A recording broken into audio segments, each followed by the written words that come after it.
बिस्मिल्लाहिर्रहमानिर्रहीम अस्सलाम वालेकुम स्टूडेंट्स। मैं हूं आपका फिजिक्स टीचर करीमुल्लाह। स्टूडेंट्स, आज हम लोगों ने कंसेप्चुअल क्वेश्चन सीखने हैं about the chapter number 2 which is vectors. So conceptual question number 1, is it possible to add three vectors equal magnitude but different directions to get a null vector illustrated with diagram. इसमें यह कहा जा रहा है कि क्या ये बात पॉसिबल है कि तीन वेक्टर्स हों और वो तीनों वेक्टर्स मैग्नीट्यूड में बराबर हों और उन तीनों को हम जमा करें और इससे कोई नल वेक्टर आ जाए। तो हमारा आंसर है यस, ये पॉसिबल है। अगर हम तीन वेक्टर्स को इस अंदाज में जमा करें कि वो किसी इक्विलेटरल ट्राइंगल के साइड्स बन जाए और इनको जमा किया जाए, तो तब इसका आंसर जो आएगा वो एक नल वेक्टर होगा। जैसे ये हो गया वेक्टर ए प्लस इसके साथ मैं जमा करना चाहता हूँ vector B, so this will be vector B. ये दोनों मैग्नीट्यूड के लिहाज से बराबर होने चाहिए। वेक्टर सी वो इस तरह होगा। जब मैं इन तीनों को जमा करूंगा तो देखते हैं कि क्या होता है। वेक्टर ए ये वाला हो गया, दिस इज वेक्टर ए, और दिस वेक्टर ए, और दिस इज वेक्टर बी। ना, वेक्टर बी का टेल वेक्टर ए के हेड के साथ लगा दिया। अब वेक्टर सी का टेल वेक्टर बी के हेड के साथ लग जाएगा। जब इन तीनों को जमा किया गया तो यहाँ पे रिजल्टेंट होना चाहिए, जिसके लिए हमें वेक्टर ए का टेल और बी का हेड आपस में मिलाना है। लेकिन यहाँ पे तो कोई जगह बची नहीं, तो रिजल्टेंट हमारे पास क्या आ जाएगा? जीरो, यानी नल वेक्टर। तो यहाँ पे हम बोलेंगे vector A plus B plus C.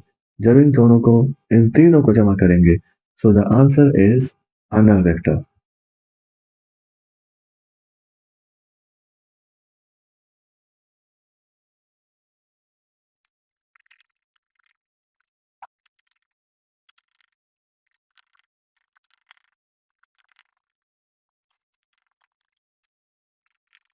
Question number 2 में है the magnitude of three vectors are 2 metre, 3 metre and 5 metre respectively. ये तीन वेक्टर्स हैं जिनका ये मैग्नीट्यूड आपस में सेम नहीं है। एक का 2 मीटर है, दूसरे का 3 और तीसरे का 5 मीटर। Directions are at your disposal. आप ऐसा कर लें कि डायरेक्शन अपनी मर्जी के मुताबिक ले लें। Can these three vectors be added, और इनको जमा कर लें तो ये जीरो। तो क्या ये तीन वेक्टर्स जब हम जमा करेंगे अपनी मर्जी की ली हुई डायरेक्शन के मुताबिक, तो क्या इससे आंसर जीरो आएगा? Illustrate with a diagram. अपना आंसर डायग्राम के जरिए जाहिर करें। तो डायग्राम यहाँ पे बनेगा और उसके जरिए हम अपना आंसर यहाँ पे देंगे। जो एक वेक्टर है वो है 2 मीटर, दूसरा है 3 मीटर और तीसरा है 5 मीटर। अगर हम एक वेक्टर ऐसे ले लें जो कि 2 मीटर का वेक्टर है, vector A is 2 meter plus vector B जो है उसको इससे ज्यादा ले लेते हैं, वेक्टर बी वो हो जाएगा 3 मीटर। अब इन दोनों की डायरेक्शन को अगर देखा जाए तो इन दोनों की डायरेक्शन को अगर हम ईस्ट की तरफ लेंगे, फर्ज कीजिए इन दोनों की डायरेक्शन हम ईस्ट की तरफ ले रहे हैं, तो अब तीसरा वेक्टर जो कि 5 मीटर का है उसको हम ले लेते हैं टुवर्ड्स वेस्ट, यानी इसके उलट। ये हो जाएगा वेक्टर सी जो कि 5 मीटर है। ये 5 मीटर इसका मैग्नीट्यूड है और इसकी डायरेक्शन है टुवर्ड्स वेस्ट। अब करना क्या है, इन तीनों को जमा कर लेते हैं। जब इन तीनों को जमा किया जाएगा और आंसर भी क्या लेके आना है? Another vector. So this is vector A जो कि 2 मीटर है प्लस वेक्टर बी का टेल वेक्टर ए का हेड, क्योंकि इनको हम जमा कर रहे हैं by head to tail rule. Vector B जो है वो ए से ज्यादा है तो इसे थोड़ा सा ज्यादा बना लेते हैं। So this is 3 meter vector B. Vector C, vector C का टेल ये ज्वाइन होगा वेक्टर बी के हेड के साथ। तो जब इनको हम जमा करेंगे तो वेक्टर सी इस तरह आ जाएगा विच इज 5 मीटर। तो रिजल्टेंट क्या आ गया? Resultant is a null vector. इस वक्त हमने वेक्टर ए को जमा किया वेक्टर बी के साथ और प्लस वेक्टर सी। ए वेक्टर जो है ना वो 2 मीटर का है, बी 3 मीटर का है एंड सी इज 5 मीटर। इन दोनों की डायरेक्शन सेम है, सी की डायरेक्शन इन दोनों के डायरेक्शन के अपोजिट है। तो इस वक्त आंसर हमारे पास क्या आ गया, is a null vector. Vector C बनाते हैं। वेक्टर सी की डायरेक्शन भी अगर हम टुवर्ड्स ईस्ट ले लें, और वेक्टर सी को मैंने इतना बड़ा इसलिए बनाया है क्योंकि वेक्टर सी का जो मैग्नीट्यूड है वो है 5 मीटर, ठीक है, और डायरेक्शन इसकी टुवर्ड्स ईस्ट है। तो मैंने इन तीनों को जमा करना है और इनसे नल वेक्टर लेके आना है। तो या तो मैं इन दोनों का नेगेटिव ले लेता हूँ और सी के साथ जमा कर लेता हूँ, या फिर मैं सी का नेगेटिव लेके इन दोनों के साथ जमा कर दूंगा तो मुझे नल वेक्टर मिल जाएगा। मुझे इस वेक्टर सी को नेगेटिव करना है तो मैं वेक्टर सी जो है इसके साथ मल्टीप्लाई कर लेता हूँ -1। तो ये हो गया वेक्टर सी का नेगेटिव वेक्टर, नेगेटिव सी। अब इन तीनों को जमा कर लेते हैं। So this is vector A. Vector A ये वाला हो गया, प्लस वेक्टर बी का टेल वेक्टर ए के हेड के साथ। So this is vector B.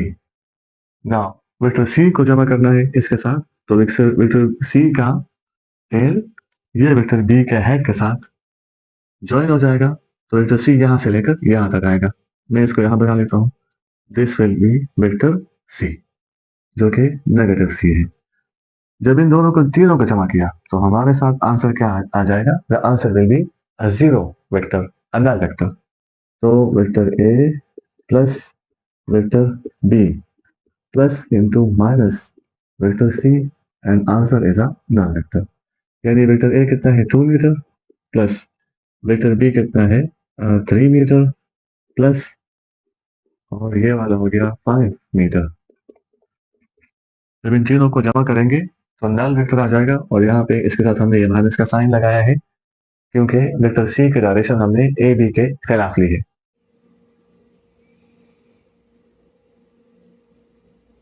Question number 3। Question number 3 में है what units are associated with unit vectors I J के।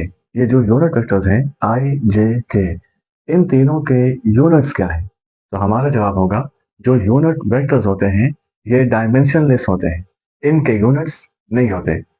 यूनिट वेक्टर की बाय डेफिनेशन इसका फार्मूला क्या है। तो अगर हम यहाँ पे देखें कि अगर ये हमारे पास कोई वेक्टर है तो वेक्टर में दो तरह की इंफॉर्मेशन होती है। एक इस वेक्टर का मैग्नीट्यूड और एक इसकी डायरेक्शन। डायरेक्शन के लिए मैं क्या यूज कर रहा हूँ, unit vector.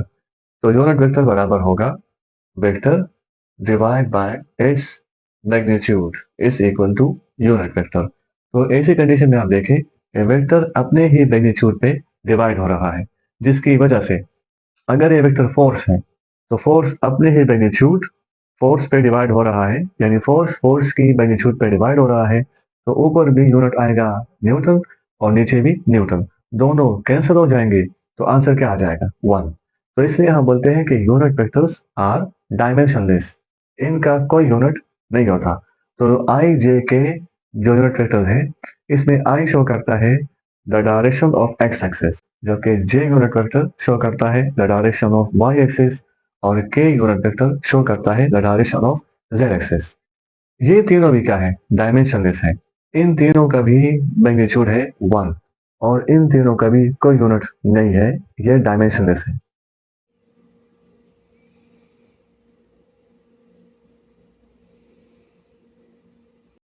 Number 4, can a scalar product of two vectors be negative. क्या स्केलर प्रोडक्ट नेगेटिव हो सकता है।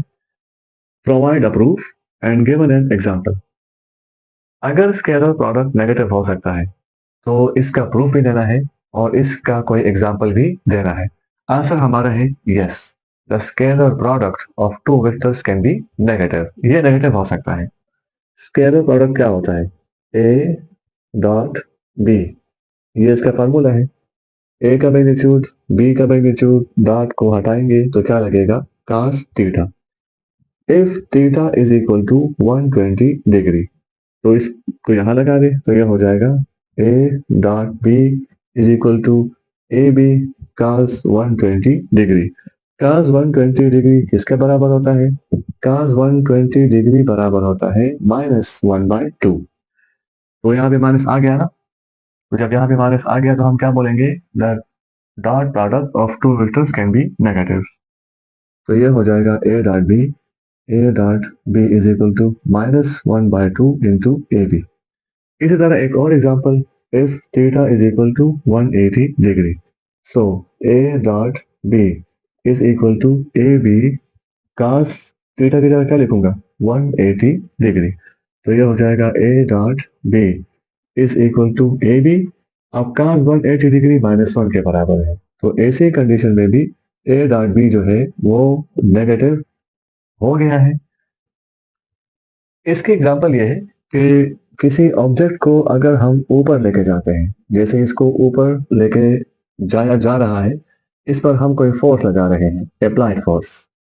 तो अप्लाइड फोर्स तो वो होगा जो हम लगा रहे हैं, और ये जो बॉडी है इसकी डिस्प्लेसमेंट है अपवर्ड डायरेक्शन में। इस वक्त इस पर जो ग्रेविटेशनल फोर्स है वो डाउनवर्ड है, एफ जी इज डाउनवर्ड। एक वेक्टर अपवर्ड लग गया और एक वेक्टर डाउनवर्ड लग गया। इसका वर्क मालूम करना है कि इसका वर्क क्या होगा। अगर इसका हम वर्क मालूम करते हैं तो वर्क का फार्मूला है W is equal to F dot D. ये दो वेक्टर्स यहाँ पे क्या हो रहे हैं, dot, so this is the dot product of force and displacement which is work.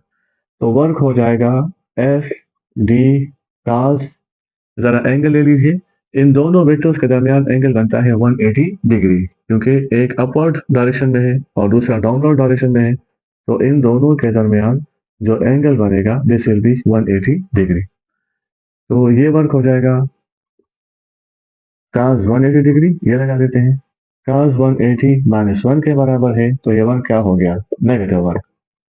तो डॉट प्रोडक्ट नेगेटिव हो सकता है, और इसकी हमने यहाँ पे एक एग्जांपल दी है कि वर्क हमारे साथ नेगेटिव हो सकता है, because work is the dot product of two vectors, one is force and other is displacement. So question number 5. A and B are two non-zero vectors. How can their scalar product be zero and how can their vector product be zero? दो vectors हैं A and B, इन दोनों का dot product यानी scalar product कब zero होगा, और इन दोनों का क्रॉस प्रोडक्ट यानी वेक्टर प्रोडक्ट कब जीरो होगा। याद रहे ये जो दो वेक्टर्स हैं ये दोनों जीरो नहीं है, यानी वेक्टर ए जो है वो भी जीरो नहीं है, नॉन जीरो है, जबकि वेक्टर बी जो है वो भी है नॉन जीरो। इन दोनों का मालूम करते हैं dot product. So A dot B is equal to A into B cos theta, ये इसके बराबर है। वैसे डॉट प्रोडक्ट कब जीरो हो सकता है, अगर थीटा हो, if theta is equal to 90 degree, यानी इन दोनों वेक्टर्स के दरमियान का एंगल अगर 90 डिग्री हो और आप इन दोनों को मल्टीप्लाई करेंगे और मल्टीप्लिकेशन भी कौन सी हो, डॉट वाली हो, यानी डॉट प्रोडक्ट हो, यानी स्केलर प्रोडक्ट हो, तो the answer will B zero. इसमें हो ये रहा है कि ये दो वेक्टर्स हैं, ये एक हो गया and this is the second vector, that is the first vector, vector A, और ये वाला हो गया वेक्टर बी। इन दोनों को 90 डिग्री के एंगल से किया मल्टीप्लाई, तो ये हो जाएगा A dot B is equal to A B cos 90, cos 90 zero के बराबर, जिसकी वजह से ए डॉट बी क्या आ जाएगा, जीरो। अब इन दो वेक्टर्स का करते हैं क्रॉस प्रोडक्ट, तो दोबारा से इसको लिखेंगे ए क्रॉस बी, इस फॉर्म में लिखेंगे, वो बराबर है वेक्टर ए का मैग्नीट्यूड बी का मैग्नीट्यूड और क्रॉस की जगह साइन थीटा। अब ये क्रॉस प्रोडक्ट कब जीरो होना चाहिए, जब ये साइन थीटा क्या हो जाए, जीरो। यहाँ पे अगर ये एंगल जीरो हो, if theta is equal to zero, if theta is equal to zero, इस बात का मतलब ये है कि आप जिन दो वेक्टर्स को मल्टीप्लाई कर रहे हो वो दोनों आपस में क्या है, बोथ आर पैरेलल। ये वाला वेक्टर ए हो गया, ये वाला वेक्टर बी हो गया, इन दोनों को हम मल्टीप्लाई तो कर रहे हैं लेकिन ये दोनों परपेंडिकुलर नहीं है, ये दोनों है parallel, so angle is zero. तो अब इसका क्रॉस प्रोडक्ट क्या आ जाएगा, जीरो आ जाएगा। So A cross B is equal to A into B sine theta की जगह zero. So A cross B is equal to sine zero किसके बराबर है, जीरो के। तो इस वक्त इन दोनों वेक्टर्स का क्रॉस प्रोडक्ट क्या आ गया, जीरो आ गया। Number 6, suppose you are given a non zero vector A, vector A है जो कि जीरो नहीं है, इसको यहाँ पे लिख लेते हैं, vector A is not equal to zero. The scalar product of A with an unknown vector B is 0। जब हमने वेक्टर ए को डॉट किया, यानी इसका स्केलर प्रोडक्ट लिया विद वेक्टर बी, तो आंसर क्या आ गया? 0। Likewise, the vector product of vector A with B is 0।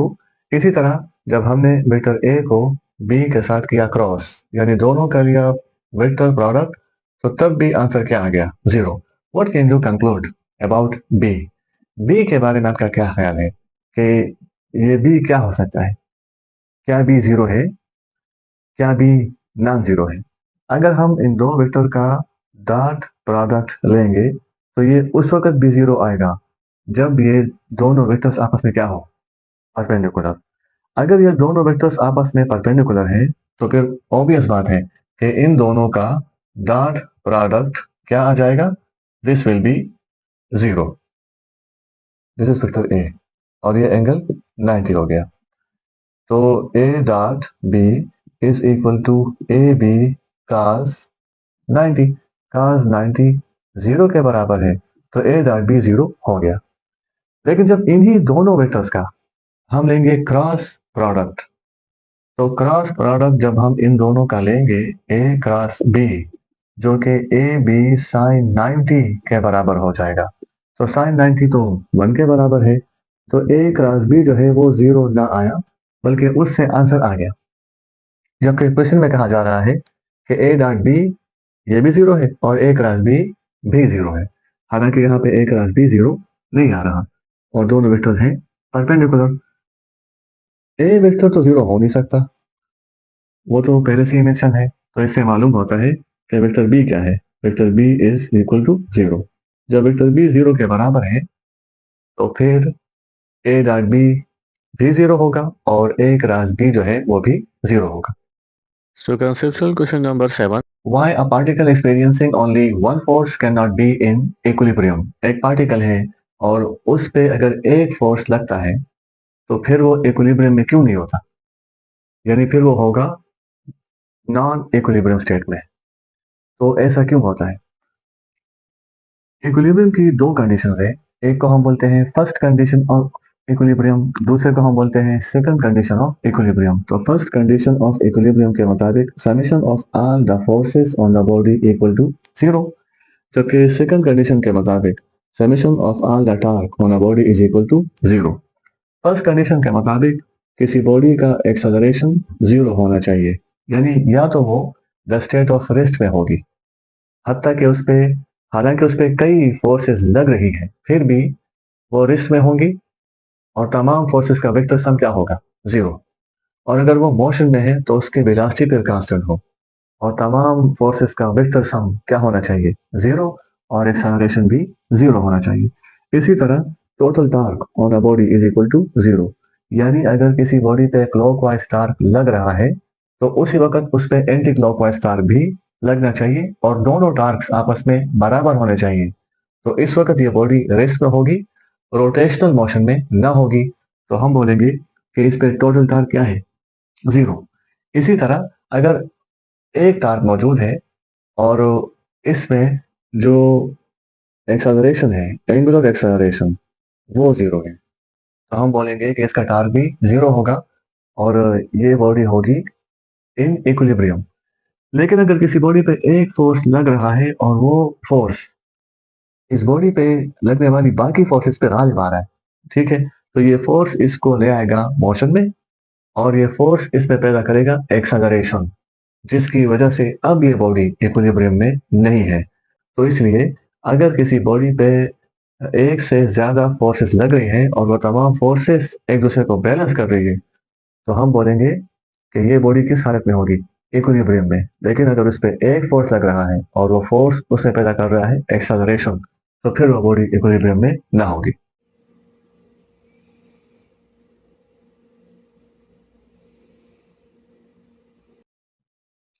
Number 8.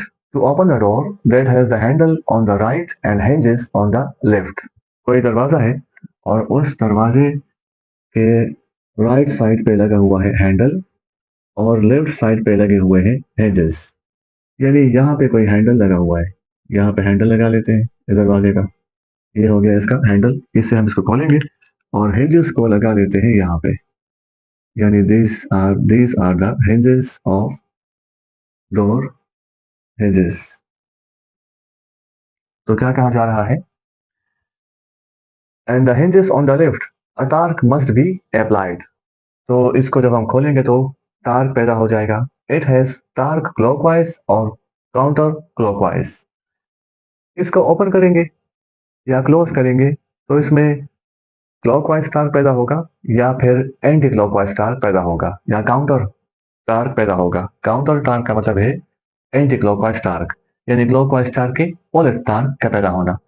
When viewed from above, जब इसको हम देखेंगे ऊपर से तो यानी यहाँ से, यहाँ पे कोई बंदा ऊपर बैठा हुआ है और वो इसको देख रहा है कि दरवाजा जब ओपन हो रहा है या क्लोज हो रहा है तो इसमें टार पैदा हो रहा है, या क्लॉकवाइज या फिर एंटी क्लॉकवाइज।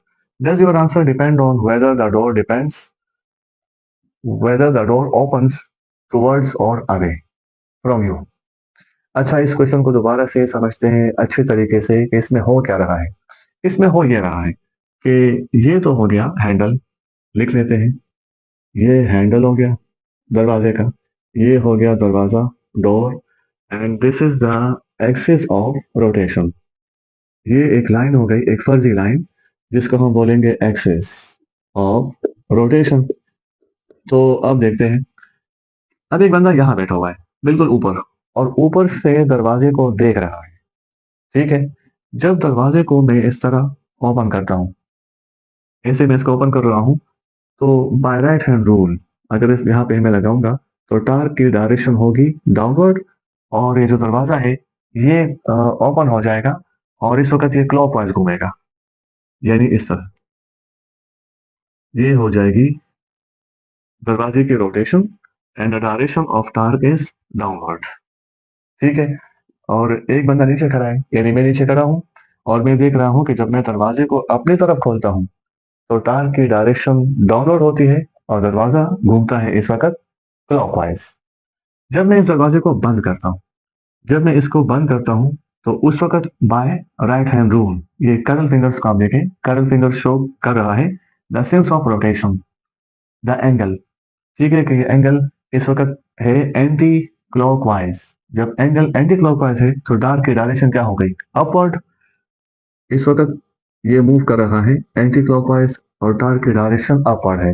तो जो बंदा ऊपर से देख रहा है उसको भी ये लगेगा कि दरवाजा एक तो बंद हो रहा है, ठीक है, दरवाजा मूव हो रहा है एंटी क्लॉकवाइज और डार्क की डायरेक्शन अपवर्ड है और दरवाजा एंटी क्लॉकवाइज मूव हो रहा है।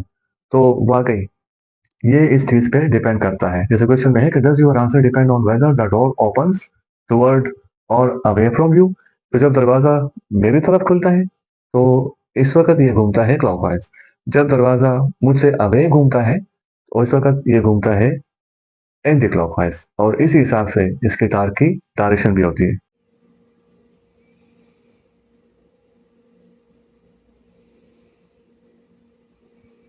Question number 9. Explain the warning never use a large wrench to tighten a small bolt.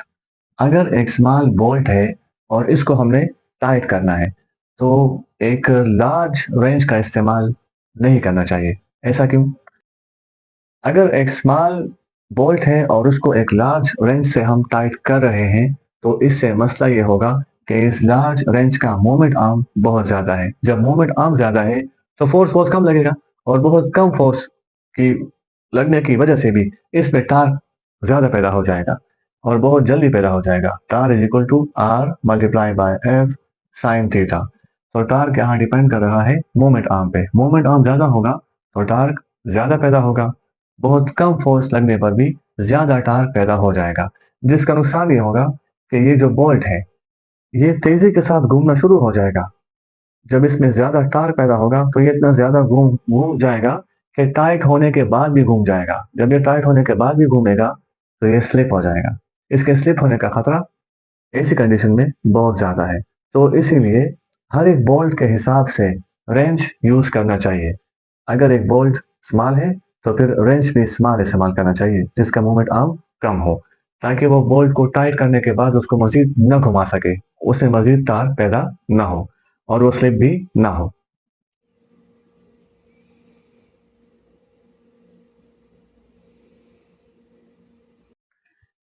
Number 10. A central force is one that is always directed toward the same point. Can a central force give rise to a torque about that point? Central force कहते किसे हैं? Central force वो होता है कि for example अगर हमारे साथ एक सर्कल में कोई ऑब्जेक्ट इस तरह मूव कर रहा है सर्कल में और इस वक्त सेंटर से इस ऑब्जेक्ट तक का फासला आर है, तो इस वक्त एक फोर्स लगेगा इस रेडियस पर और वो फोर्स कहलाएगा सेंट्रीपिटल फोर्स। तो इस फोर्स की डायरेक्शन या तो टुवर्ड द सेंटर होगी ऑफ द सर्कल, या अगर कोई फोर्स लग रहा है और उसकी डायरेक्शन है अवे फ्रॉम द सेंटर, जिसको हम बोलते हैं सेंट्रीफ्यूगल फोर्स, तो इस तरह का फोर्स क्या कहलाता है? सेंट्रल फोर्स, जिसकी डायरेक्शन क्या हो, या तो toward the centre of the circle हो या away from the centre of the circle हो, तो ये वाला फोर्स होगा सेंट्रीफ्यूगल फोर्स। तो इस तरह के फोर्स को हम बोलते हैं सेंट्रल फोर्स।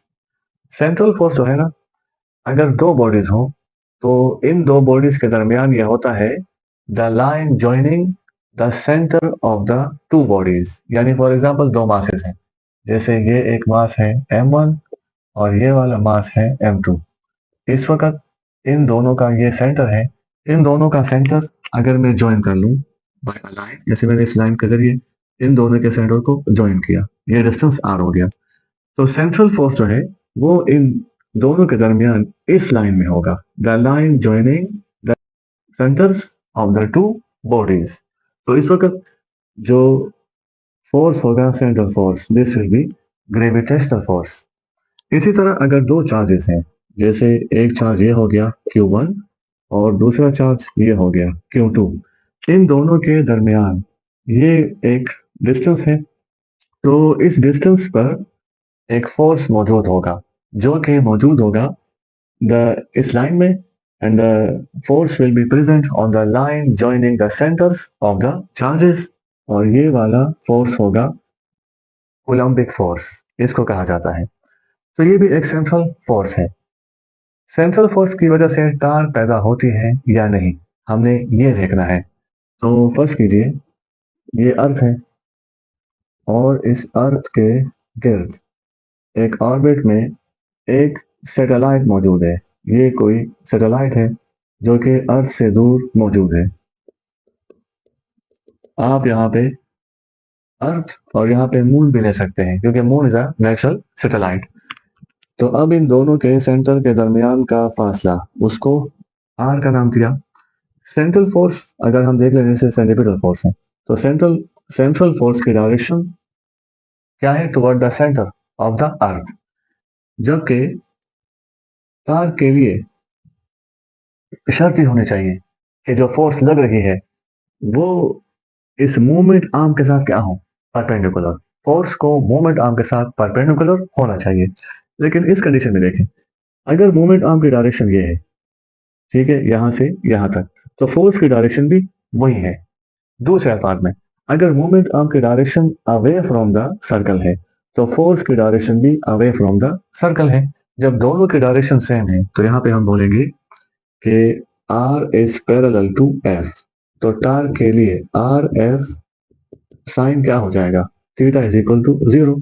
तो sine 0 is equal to 0, torque is 0। तो सेंट्रल फोर्स की वजह से टार्क पैदा नहीं होता।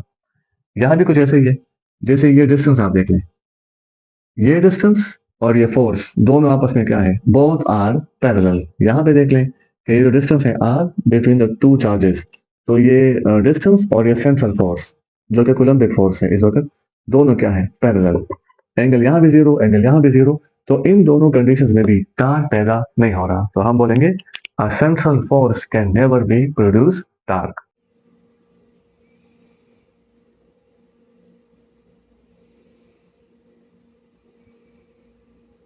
तो स्टूडेंट्स, ये था हमारा आज का लेक्चर जिसमें हमने कंसेप्चुअल क्वेश्चंस किए, और इंशाल्लाह नेक्स्ट लेक्चर में हम करेंगे न्यूमेरिकल प्रॉब्लम्स। तब तक के लिए इजाजत दीजिए। दिल अल्लाह पर अमान।